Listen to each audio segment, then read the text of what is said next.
Lorsqu'il théorise la perspective linéaire à Florence en 1436, Alberti en décrit les principes dans une formule restée célèbre.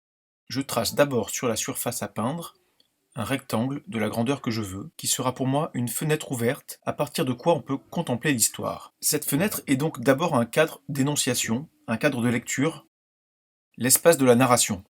C'est une fenêtre à nouveau à l'intérieur même de cette première fenêtre du tableau, qui verra l'apparition du paysage en Occident. Plus tard, elle deviendra elle-même un motif, jouant avec le dispositif lui-même. Soit sous le mode de l'illusion, par le trompe-l'œil par exemple, comme sur les fresques de la Villa Barbaro, peintes par Véronèse, soit de toute autre façon. Dans une série de variations surréalistes par exemple, chez le peintre belge René Magritte, jusqu'à la fameuse porte-fenêtre à Collioure de Matisse qui touche aux frontières de l'abstraction. Et même celle que réalise Marcel Duchamp en 1920, Fenêtre aveugle, titrée par un jeu de mots Fresh Window, qui signifie en anglais veuve effrontée, qui évoque French Windows, fenêtre à la française. Mais la fenêtre, c'est aussi le lieu d'une interaction avec la vue, une frontière, un passage, un cadre d'apparition. On connaît dans les maisons traditionnelles au Japon ces mises en scène de la vue entre intérieur et extérieur. Et dans le Moyen-Orient, le rôle des moucharabiés. En Occident, c'est la couleur qui a été privilégiée dans le travail du vitrail. Marc Chagall, vous le connaissez au moins par le poster que vous croisez plusieurs fois par jour dans l'escalier qui mène à la salle d'art plastique. Ici, il a réalisé les vitraux de la cathédrale de Reims.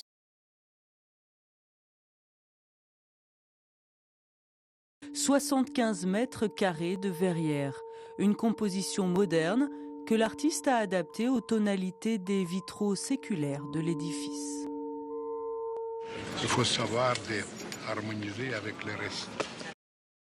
Souvenez-vous des œuvres de Daniel Buren, évoquées lors de notre cours sur l'installation in situ. Ici, son projet Observatoire de la lumière pour la Fondation Louis Vuitton à Paris.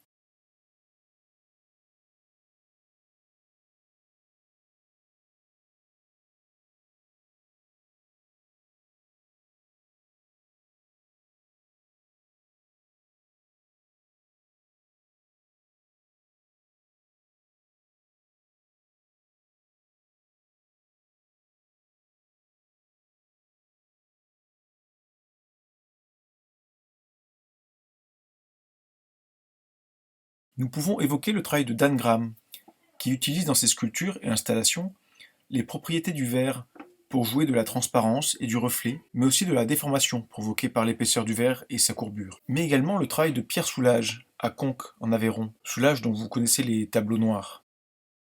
Je ne dirais pas que c'est le monochrome, c'est même la négation de la théorie du monochrome, puisque ce qui apporte dans mes toiles peintes avec du noir, certes, avec le même pot de noir, ce qui me dirige, c'est la réflexion de la lumière sur ce noir. Et dans les vitraux de Conques, c'est pareil.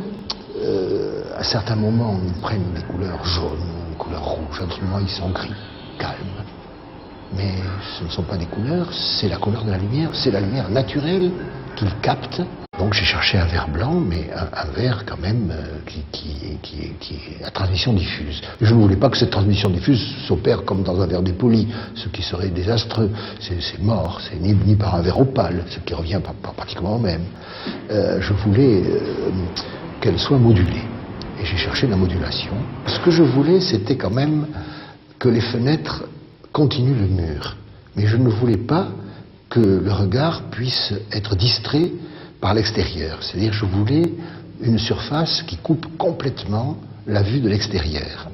Ce que je pensais, c'est que c'est ce qui convenait le mieux à tout point de vue.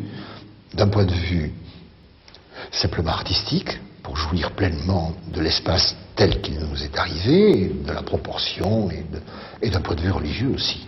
Mais je voulais aussi que la lumière entre, et qu'elle entre sans défigurer les couleurs de Conques. Au fond, ce qui l'intéresse, c'est la lumière, sa vibration. L'artiste Felice Varini utilise l'anamorphose et ses illusions d'optique pour donner l'impression qu'une forme se déploie dans l'espace, comme si elle était placée sur une vitre dressée devant nous. Mais un simple déplacement du point de vue révèle l'illusion. D'ailleurs, les artistes de l'op art, art optique, à l'exemple de Yakov Agam ou de Jesus Rafael Soto, ont travaillé dans leurs œuvres, aménagements et installations les modifications de la perception et l'entrave du regard.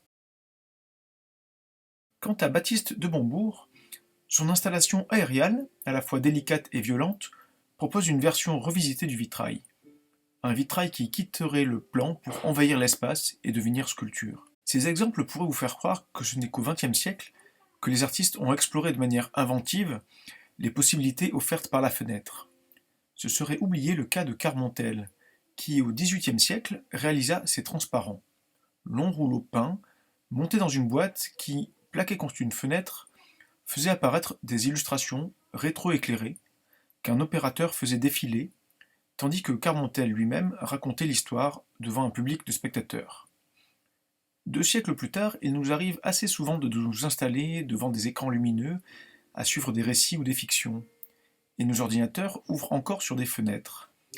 Carmontel, avec son procédé, inventait ce qui était l'ancêtre du cinéma et de la télévision. Mais ça, c'est une autre histoire.